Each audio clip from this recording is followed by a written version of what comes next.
عالمی خبریں۔ سب سے پہلے پیش خدمت ہیں اہم خبروں کی سرخیاں۔ ایران کے وزیر خارجہ نے ڈیوس میں عالمی اقتصادی فورم کے صدر سے ملاقات کی ہے۔ پاکستانی پارلیمنٹ کے ایوان بالا سینٹ میں حزب اختلاف کے ہنگاموں کے درمیان نیب اور الیکشن ایکٹ میں ترمیم کا بل پاس ہو گیا۔ ہندوستان کے زیر انتظام کشمیر میں عسکریت پسندوں اور سیکیورٹی اہلکاروں کے درمیان تصادم میں 4 افراد کے مارے جانے کی خبر ہے۔ یوکرین کے وزیر خارجہ نے کہا کہ روسی فوج کو پسپا کرنے کے لیے ہمیں بھاری ہتھیاروں کی ضرورت ہے۔ پریس ذرائع نے اعلان کیا کہ اسرائیل نے غربی اردن کے شمالی شہر جنین پر جارحانہ حملہ کیا ہے۔ پریس ذرائع نے اعلان کیا کہ سعودی اتحاد کے فوجی اہلکاروں نے گزشتہ 24 گھنٹوں کے دوران یمن میں جنگ بندی کی 119 بار خلاف ورزی کی ہے۔ سماعت فرمائیے تفصیل سے خبریں۔ اسلامی جمہوریہ ایران کے وزیر خارجہ حسین امیر عبداللہیان نے ڈیوس میں عالمی اقتصادی فورم کے صدر بورگے برندے سے ملاقات کی۔ ہمارے نمائندے کے مطابق وزیر خارجہ نے ایران کی خارجہ پالیسی میں اقتصادی سفارتکاری کو اہم قرار دیتے ہوئے کہا کہ ارد گرد کے ملکوں کے ساتھ تعاون اور تجارت کا فروغ تہران کی خارجہ پالیسی میں سر فہرست ہے۔ انہوں نے کہا کہ مابعد کورونا دنیا کو اقتصادی تعمیر نو کی ضرورت ہے اور ایران اس میں اپنا بھرپور کردار ادا کرنے کے لیے تیار ہے۔ ایران کے وزیر خارجہ نے کہا کہ تہران عالمی معیشت کی تعمیر نو کے حوالے سے پائی جانے والی گنجائشوں کا پتہ لگانے میں عالمی اقتصادی فورم سے تعاون کر سکتا ہے۔ وزیر خارجہ حسین امیر عبداللہیان نے کہا کہ صدر ایران مابعد کورونا دنیا کی معاشی تعمیر نو کے حوالے سے گیس پیدا کرنے والے ملکوں کے سربراہی اجلاس میں ایک منصوبہ بھی پیش کر چکے ہیں۔ عالمی اقتصادی فورم کے صدر نے اس موقع پر کہا کہ ان کی تنظیم عالمی معاشی تعمیر نو کے حوالے سے ایران کی تجاویز پر غور کرنے کے لیے تیار ہے۔ انہوں نے امید ظاہر کی ہے کہ پابندیوں کے خاتمے کے لیے ایران اور بڑی طاقتوں کے درمیان جاری مذاکرات نتیجہ خیز ثابت ہوں گے۔ انہوں نے کہا کہ علاقائی اور عالمی معیشت کی تعمیر نو کے حوالے سے ایران کی گنجائشوں سے فائدہ اٹھانے کا راستہ ہموار کیا جانا چاہیے۔ پاکستانی پارلیمنٹ کے ایوان بالا سینٹ میں حزب اختلاف کے ہنگاموں کے درمیان نیب اور الیکشن ایکٹ میں ترمیم کا بل پاس ہو گیا۔ پاکستانی میڈیا رپورٹوں کے مطابق جمعے کو وفاقی وزیر قانون اعظم نذیر تارڑ نے جمعے کو سینٹ میں نیب اور الیکشن ایکٹ میں ترمیم کا بل پیش کیا جو حزب اختلاف کی مخالفت کے باوجود پاس ہو گیا۔ بل پیش کرنے کے بعد وزیر قانون نے چیئرمین سینٹ صادق سنجرانی کو بتایا کہ یہ وہ بل ہے جس کو سینٹ کی کمیٹی منظوری دے چکی ہے۔ اس میں سمندر پار پاکستانیوں کے ووٹ دینے کے حق کو واپس نہیں لیا گیا ہے بلکہ الیکشن کمیشن سے کہا گیا ہے کہ ووٹ خفیہ رکھنے کے اصول کی پابندی کے ساتھ ووٹ کے حق کو یقینی بنایا جائے۔ انہوں نے ایوان کو بتایا کہ دونوں ترمیمی بلوں کو سینٹ کی قائمہ کمیٹی نے منظوری دی تھی، لہٰذا ان پر ووٹنگ کرائی جائے۔ پاکستان تحریک انصاف کے سینیٹر شہزاد وسیم نے دونوں بلوں کی سخت مخالفت کی لیکن دونوں بل سینٹ سے پاس ہو گئے۔ رپورٹوں میں بتایا گیا کہ حزب اختلاف کے اراکین نے بل کی مخالفت میں کافی شور شرابہ کیا اور نعرے بازی کرتے ہوئے چیئرمین سینٹ کی نشست کے سامنے پہنچ گئے۔ قابل ذکر ہے کہ پاکستان کی قومی اسمبلی میں دونوں ترمیمی بل جمعرات کو ہی منظور کر لیے گئے تھے۔ الیکشن ترمیمی بل میں EVM کے استعمال اور سمندر پار پاکستانیوں کی ووٹنگ سے متعلق پاکستان تحریک انصاف کی حکومت کی اصلاحات ختم کر دی گئیں۔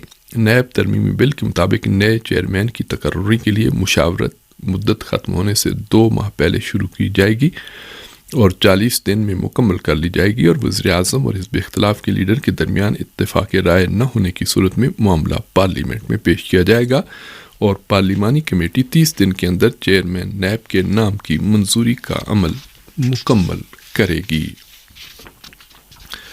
ہندوستان کے زیر انتظام کشمیر میں عسکریت پسندوں اور سیکیورٹی اہلکاروں کے درمیان تصادم میں 4 افراد کے مارے جانے کی خبر ہے۔ ہمارے نمائندے کی رپورٹ کے مطابق ہندوستان کے زیر انتظام جموں کشمیر کے موسم گرما کے دارالحکومت سری نگر کے سورا نامی علاقے میں شبانہ تصادم کے دوران سیکیورٹی اہلکاروں نے حال ہی میں عسکریت پسندوں میں شمولیت اختیار کرنے والے 2 جنگجوؤں کو مار گرانے کا دعویٰ کیا۔ اسی کے ساتھ ہندوستان کے زیر انتظام کشمیر کے علاقے اونتی پورہ میں سیکورٹی اہلکاروں اور مسلح علیحدگی پسندوں کے درمیان جھڑپ میں 2 عسکریت پسند مارے گئے۔ سری نگر سے ہمارے نمائندے نے پولیس کے ایک ترجمان کے حوالے سے بتایا کہ سیکورٹی دستوں نے عسکریت پسندوں کی موجودگی کی اطلاع موصول ہونے کے بعد جمعرات اور جمعے کی درمیانی رات سری نگر کے سورا نامی علاقے کو محاصرے میں لے کر تلاشی آپریشن شروع کیا، جس کے دوران جھڑپ شروع ہو گئی اور 2 عسکریت پسند مارے گئے۔ پولیس نے تصادم کی جگہ سے اسلحہ اور بارود بھی برآمد کرنے کا دعویٰ کیا۔ رپورٹ میں یہ نہیں بتایا گیا کہ اس تصادم میں سیکورٹی دستوں کو کوئی جانی نقصان پہنچا ہے یا نہیں۔ پولیس نے جمعرات کی رات دیر گئے انتی پورہ میں بھی ایک جھڑپ میں 2 عسکریت پسندوں کے مارے جانے کی خبر دی ہے، لیکن یہ نہیں بتایا کہ اس جھڑپ میں سیکورٹی دستوں کا کوئی اہلکار ہلاک یا زخمی ہوا ہے یا نہیں۔ یوکرین کے وزیر خارجہ نے کہا کہ روسی فوج کو پسپا کرنے کے لیے ہمیں بھاری ہتھیاروں کی ضرورت ہے۔ ڈیمیٹرو کولومبا نے اپنے ایک ٹویٹ میں کہا ہے کہ ہمیں راکٹ لانچنگ سسٹم اور بھاری ہتھیاروں کی ضرورت ہے۔ انہوں نے اعتراف کیا کہ توپ خانے اور راکٹ لانچنگ پیڈ کے بغیر یوکرین روس کا مقابلہ نہیں کر پائے گا۔ دوسری جانب ایک یوکرینی عہدیدار نے کہا کہ دریائے آزوف تک ہماری رسائی ناممکن ہو گئی ہے۔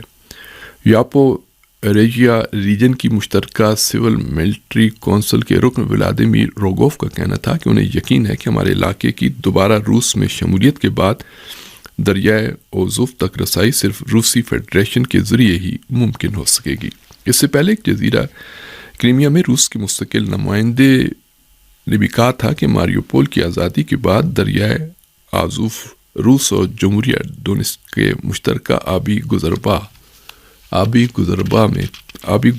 میں تبدیل ہو جائے گا۔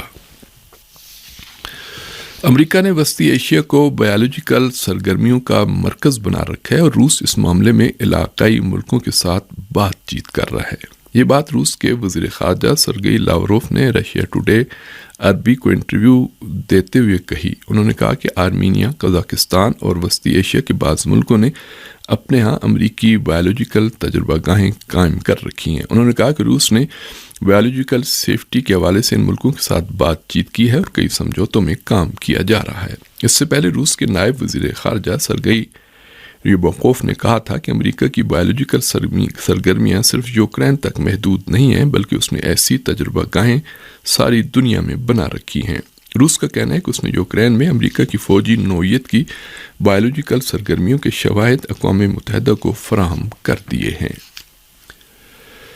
پریس ذرائع نے اعلان کیا ہے کہ اسرائیل نے غرب اردن کے شمالی شہر جنین پر جارحانہ حملہ کیا ہے۔ غاصبین حکومت کے فوجیوں کی وحشیانہ جارحیت کی بنا پر غرب اردن کا شہر آج کل فلسطینیوں اور صہیونی فوجیوں کے درمیان جھڑپوں کا میدان بنا ہوا ہے۔ فلسطینی ذرائع کا کہنا ہے کہ صہیونی حکومت کی بختر بند گاڑیاں جمعے کی صبح جنین میں داخل ہوئیں اور پھر صہیونی فوجیوں نے جارحیت کا سلسلہ شروع کر دیا، جس کے بعد فلسطینیوں سے جھڑپیں شروع ہو گئیں۔ ابھی ممکنہ نقصان کے بارے میں تفصیلی رپورٹ نہیں ملی ہے۔ اس سے قبل جمعرات کی رات صہیونی آبادکاروں نے نابلس کے جنوب میں واقع حرارہ کے علاقے پر حملہ کیا۔ یہاں بھی فلسطینی اور صہیونی آبادکاروں میں جھڑپیں شروع ہونے پر صہیونی فوجیوں نے فلسطینیوں کو منتشر کرنے کے لیے آنسو گیس کا استعمال کیا۔ مقبوضہ فلسطین کے شہر کننسووا کے صنعتی علاقے میں وسیع پیمانے پر آتش زدگی کا واقعہ پیش آیا ہے۔ العالم کی رپورٹ کے مطابق مقبوضہ فلسطین میں کننسووا صنعتی علاقہ وسطی صوبے میں واقع ہے۔ صنعتی مراکز کے سیکیورٹی ماہرین کا کہنا ہے کہ آگ اتنے وسیع پیمانے پر لگی ہے کہ قابو پانا مشکل ہو گیا، جس کی بنا پر بنیادی تنصیبات کو پہنچنے والے نقصان کا ابھی کوئی اندازہ نہیں لگایا جا سکتا۔ اگرچہ صہیونی حکومت خبروں کو خفیہ رکھے جانے کی کوشش کر رہی ہے، تاہم سوشل میڈیا پر وائرل ہونے والی خبروں سے پتہ چلتا ہے کہ جمعرات کے روز حیفا کے پیٹروکیمیکل کارخانے کے پاس ہونے والے دھماکے میں بھی بھاری نقصان ہوا۔ اس سے قبل حیفا بندرگاہ پر بحری جہاز بنانے والے ایک کارخانے میں بھی ایک حادثہ پیش آیا تھا، جس میں کافی نقصان ہوا۔ منگل کو اسرائیلی ریلوے نے بھی اشکلون کے راستے میں آگ لگنے کے واقعے کی بنا پر اشکلون، سدیروت، افکیم اور بیئر شوا اسٹیشنوں کے درمیان ٹرینوں کی رفت و آمد بند ہو جانے کا اعلان کیا تھا، جبکہ مقبوضہ فلسطین میں ہی غذائی اشیاء تیار کرنے والے ایک صنعتی مرکز میں بھی آگ لگنے کا واقعہ پیش آیا تھا۔ پریس ذرائع نے اعلان کیا ہے کہ سعودی اتحاد کے فوجی اہلکاروں نے گزشتہ 24 گھنٹوں کے دوران یمن میں جنگ بندی کی 119 بار خلاف ورزی کی۔ رپورٹوں کے مطابق سعودی اتحاد کے جاسوس اور ڈرون طیاروں نے یمن کے مختلف صوبوں من جملہ مارب، حجہ، جوف، سعدہ، تعز، بیضا اور زالے کی فضا میں پروازیں کرتے ہوئے جارحیت کا مظاہرہ کیا اور جنگ بندی کی خلاف ورزی کی۔ اس رپورٹ کے مطابق سعودی اتحاد نے یمن کے مختلف علاقوں من جملہ مارب، تعز، حجہ، الجوف، سعدہ، الزالے اور البیضا پر راکٹ اور توپ خانے سے حملے کیے اور یمنی فوج اور عوامی رضاکار فورس کے ٹھکانوں کو بھی نشانہ بنایا۔ یہ حملے ایسی حالت میں کیے گئے کہ یمن کی نیشنل سالویشن حکومت کے ترجمان نے سعودی اتحاد کی جانب سے یمن میں جنگ بندی کی خلاف ورزی کیے جانے پر بارہا خبردار کیا ہے۔ 50 ٹرک جنگی ساز و سامان کے ساتھ دہشت گرد امریکی فوجیوں کا ایک اور قافلہ شام میں داخل ہو گیا۔ شام کی سرکاری خبر رساں ایجنسی سانا کی رپورٹ کے مطابق 50 ٹرکوں، ٹینکروں اور جنگی ساز و سامان کے ساتھ دہشت گرد امریکی فوجیوں کا یہ قافلہ عراق سے ملنے والی الولید گزرگاہ سے شام میں داخل ہوا ہے، جس کا مقصد شام میں امریکی فوجی ٹھکانوں کو تقویت پہنچانا ہے۔ رواں ہفتے کے شروع میں بھی امریکی فوجیوں کا ایک قافلہ الولید نامی غیر قانونی گزرگاہ سے شام میں داخل ہوا۔ ایران پریس کی رپورٹ کے مطابق امریکی دہشت گرد فوجی قافلہ شمال مشرقی شام میں الحسکہ میں امریکہ کے غیر قانونی اڈوں کی تقویت کے لیے شام میں داخل ہوا۔ شام کی سرکاری نیوز ایجنسی سانا کے مطابق امریکہ کے اس دہشت گرد فوجی قافلے میں فوجی گاڑیاں اور توپ، ٹینک اور آئل ٹینکر شامل ہیں۔ حالیہ چند ماہ کے دوران امریکہ نے ہزاروں کی تعداد میں فوجی ٹرک، اسلحہ اور دیگر فوجی ساز و سامان غیر قانونی طور پر شام منتقل کیا ہے۔ حالانکہ شامی حکام نے امریکہ کی فوجی موجودگی کو غیر قانونی قرار دیتے ہوئے شام سے امریکی فوجی انخلاء کا بارہا مطالبہ کیا ہے۔ ہندوستان کے قومی دارالحکومت دہلی کے 2 اسپتالوں میں آگ لگنے کی خبر ہے۔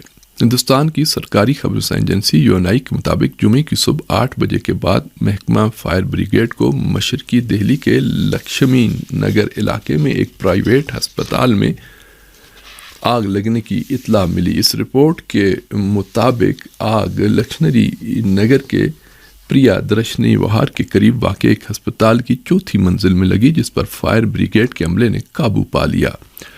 آگ لگنے کی وجہ نہیں بتائی گئی ہے۔ جمعے کو آگ لگنے کا دوسرا واقعہ جنوبی دہلی کے سفترجنگ ہسپتال میں رونما ہوا، جس کی اطلاع ملتے ہی فائر بریگیڈ کا عملہ پہنچ گیا۔ بتایا گیا کہ سفترجنگ ہسپتال میں آگ انورٹر سے لگی ہے۔ آگ لگنے کے ان دونوں واقعات میں کسی جانی نقصان کی خبر نہیں ہے۔ یاد رہے، ہندوستان کے دارالحکومت دہلی میں 2 ہفتے قبل ایک 4 منزلہ عمارت میں آگ لگنے سے 27 افراد ہلاک اور 12 زخمی ہو گئے تھے۔ اور آخر میں یہ خبر کہ پاکستان کے معروف کوہ علی رضا صدپارہ انتقال کر گئے ہیں۔ علی رضا صدپارہ اسکردو میں ایک پہاڑ سے گر کر زخمی ہونے کے بعد گزشتہ دنوں سے علاقے کے ایک ہسپتال میں زیر علاج تھے۔ انتقال کے وقت ان کی عمر 66 برس تھی۔ علی رضا صدپارہ 1986 سے کوہ پیمائی سے وابستہ تھے۔ 66 برس کی عمر میں بھی انہوں نے کوہ پیمائی ترک نہیں کی تھی اور رواں سیزن میں K2 سر کرنے کی مہم میں حصہ لینے والے تھے۔ علی رضا صدپارہ 8000 میٹر بلند چوٹیوں کو 16 بار سر کر چکے ہیں۔ علی رضا صدپارہ کو جمعے کے دن اسکردو میں نماز جمعہ کے بعد سپرد خاک کیا گیا۔